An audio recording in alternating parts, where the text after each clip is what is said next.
L'IAV Hassan II a été créé en 1966. En 2016, on va célébrer le 50e. C'est un demi-siècle d'existence, ce qui est extraordinaire pour une institution multidisciplinaire avec 6 écoles de formation qui ont été créées au fur et à mesure. Le 26 juin 1975, on a été honoré par la visite de Feu Sa Majesté Hassan II, qui a donné un nouveau souffle aussi au développement de l'IAV. L'IAV recrute 450 à 500 étudiants bacheliers par an. En général, c'est des formations scientifiques, SVT ou bien mathématiques. On donne des quotas par région pour s'assurer que toutes les régions du Maroc sont représentées.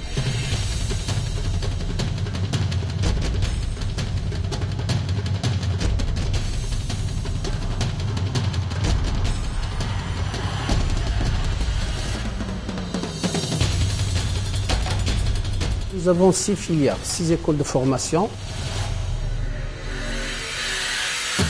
L'école doctorale a démarré en 1980 et elle a formé plus de 300 doctorants avec différentes nationalités, bien sûr marocaines, algériennes, tunisiennes, également de l'Afrique subsaharienne et également du Proche et du Moyen-Orient, dont des doctorants palestiniens. C'est la seule école doctorale dans les écoles d'ingénieurs et elle est ouverte à toutes les universités du pays. Fleurant de l'enseignement supérieur au Maroc, l'Institut agronomique et vétérinaire Hassan II forme dans un des secteurs névralgiques du royaume destinés à la sécurité alimentaire et à la protection de l'environnement.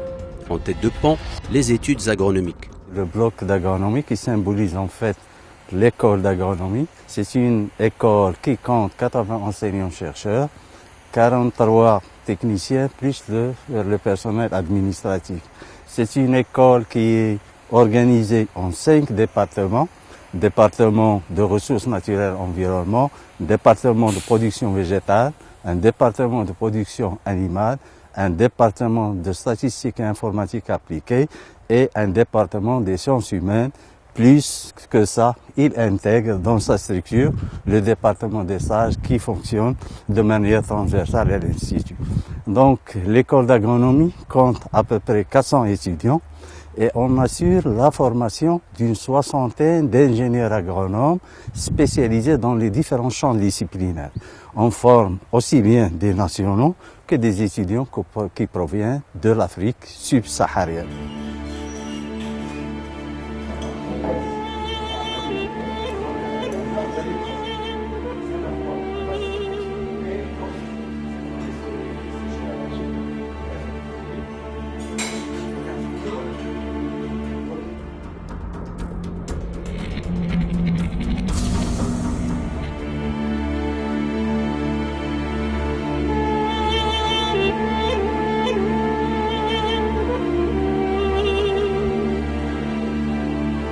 De toutes les régions du Maroc affluent étudiantes et étudiants passionnés tantôt d'agronomie, tantôt de médecine vétérinaire ou encore de topographie ou de micro-ingénierie. De 5 à 6 ans que dure la formation à l'IAV, ils fréquentent les dédales d'un établissement modèle, exemplaire d'ouverture et de contribution, aux nobles missions que multiplie l'Institut à longueur d'année. La filière de formation vétérinaire est la seule formation qui délivre un diplôme de docteur vétérinaire au Maroc. Okay?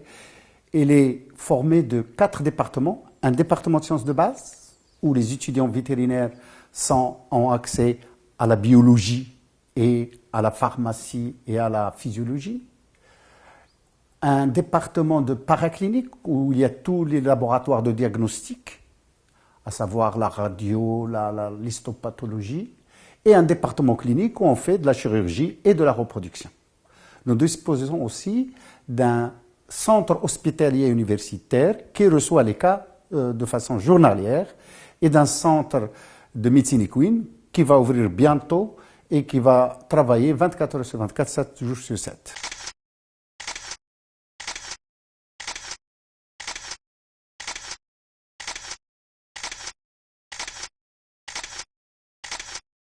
La filière dispose aussi de 2 centres de laboratoires nationaux, à savoir le laboratoire de génie génétique, responsable sous la coupole de la SOREC, responsable de la filiation des chevaux du Maroc, et d'un laboratoire d'antidopage pour les chevaux de course.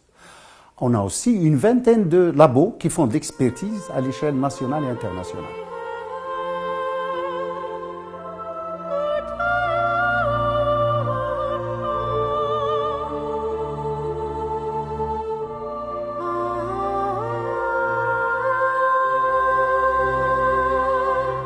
Nous avons formé plus de 14 000 cadres ingénieurs dans différentes spécialités et vétérinaires. Plus de 14 000.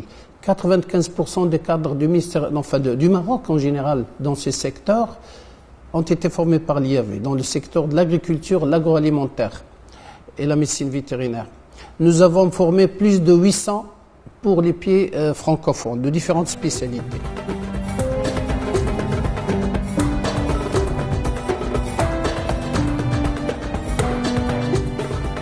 Les étudiants organisent à longueur d'année des conférences et des rencontres, aussi bien avec des enseignants que des chercheurs, que des artistes.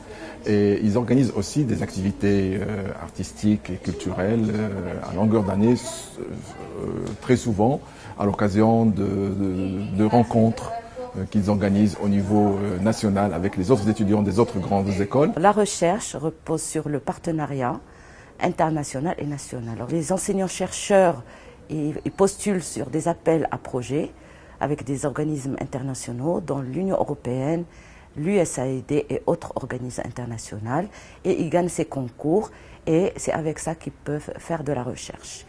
Pour les partenaires nationaux, nous avons la Comader, c'est la profession, la SOREC, la Société royale d'encouragement du cheval, le ministère de l'Agriculture et de la Pêche maritime avec ses différents organismes. Je suis là dans le cadre d'un projet de la FAO pour l'amélioration de la gestion de l'eau agricole au Maroc, Burkina Faso et Ouganda.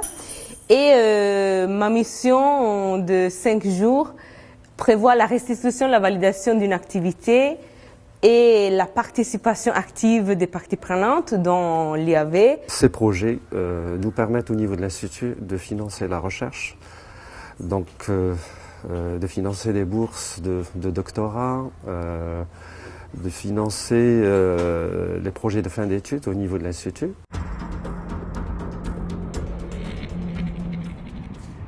Allez. L'établissement forme aussi aux professions d'ingénieur topographe une spécialité qui peut investir aussi bien le secteur public que privé. L'école des sciences géomatiques et de l'ingénierie topographique forme des ingénieurs topographes en Bac+5. La provenance d'abord de nos étudiants, ils proviennent de la PESA, de la préparatoire d'agriculture, des classes préparatoires Maths Sup, Maths P après le concours national, des techniciens qui passent le concours et des degards également qui passent un concours qui sont admis directement en première année ingénieur.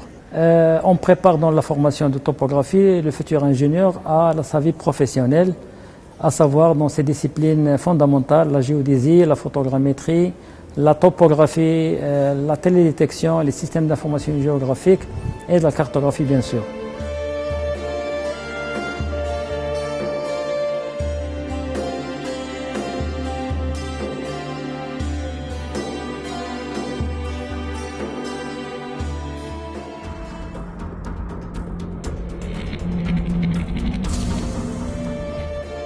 L'école des industries agroalimentaires dispense un enseignement au métier d'ingénieur et afférent et prépare les cadres à la conception et à la production de produits alimentaires. La filière des industries agroalimentaires forme des ingénieurs polyvalents de haut niveau destinés à l'industrie agroalimentaire et destinés également au secteur public et privé. Alors, il s'agit d'ingénieurs qui peuvent exercer dans le domaine de la production, dans le domaine de la qualité, dans le domaine de la conception de nouveaux produits, recherche-développement, dans les laboratoires, dans les bureaux d'études. Comme vous pouvez le voir à travers ces quelques échantillons qui sont élaborés par nos propres étudiants au cours de leur formation. Et ici, donc, ce sont des produits parfois innovants, qui n'existent pas sur le marché national. L'IAV est pour ainsi dire un laboratoire d'enseignement et de veille stratégique en vue du Maroc vert, d'où ses missions principales, la formation des cadres de haut niveau, la recherche et l'innovation, et puis le développement et le transfert de technologies.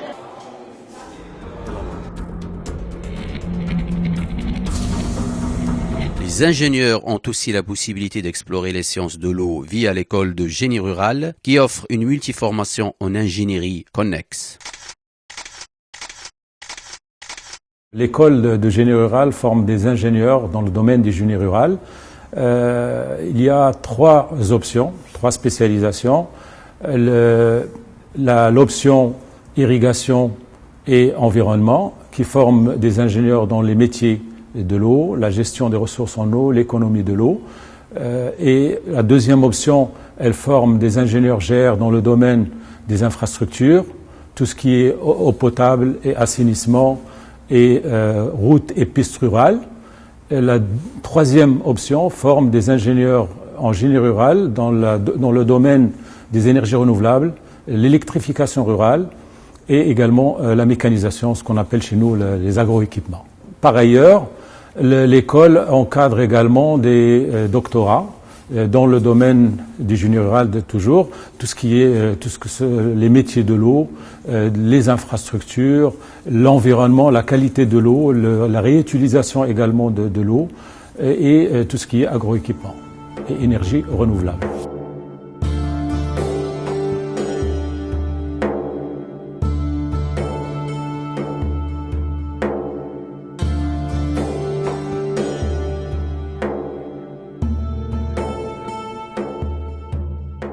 Plus de 850 cadres des pays d'Afrique occupent des postes importants dans leur pays. Et on a des relations avec eux, ils viennent pour des formations continues.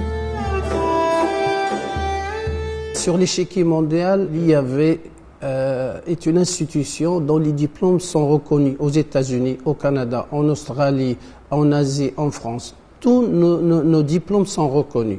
Mieux que ça, on est habilité à délivrer des diplômes étrangers en co-tutelle. Ainsi, les fondamentaux de l'IAV reposent sur des objectifs stratégiques clairement définis. Asseoir un système éducatif intégré pour la formation de cadres disposés à simplifier la complexité des techniques et la rigidité de l'environnement en vue du bien-être. Renforcer la recherche et favoriser l'émergence de pôles d'excellence scientifique au service de l'économie nationale. Offrir une gamme d'expertise cohérente pour améliorer la compétitivité. Enfin, consolider le partenariat pour un meilleur positionnement du pays. Nous avons 350 enseignants-chercheurs, dont 100 vacataires, 250 permanents. Et je peux vous dire que toutes les formations mondiales sont représentées. Nous avons des gens qui ont des doctorats aux États-Unis, en Angleterre, en Allemagne, en France, en Belgique, au Japon. Donc ce qui fait notre richesse, c'est que nous avons plusieurs écoles de pensée au niveau de l'IAV parce que les profs viennent d'horizons différents. Les étudiants admis à l'IAV ont droit au service de la résidence et de la restauration. 11 pavillons reçoivent l'ensemble de la population étudiantine, dont 67 étrangers au titre de l'année 2015-2016. 2 cuisines concourent à la satisfaction des étudiants qui ont droit à 3 repas par jour. Lors de la saison 2014-2015, plus de 626 000 prestations ont été mises à la disposition des étudiants.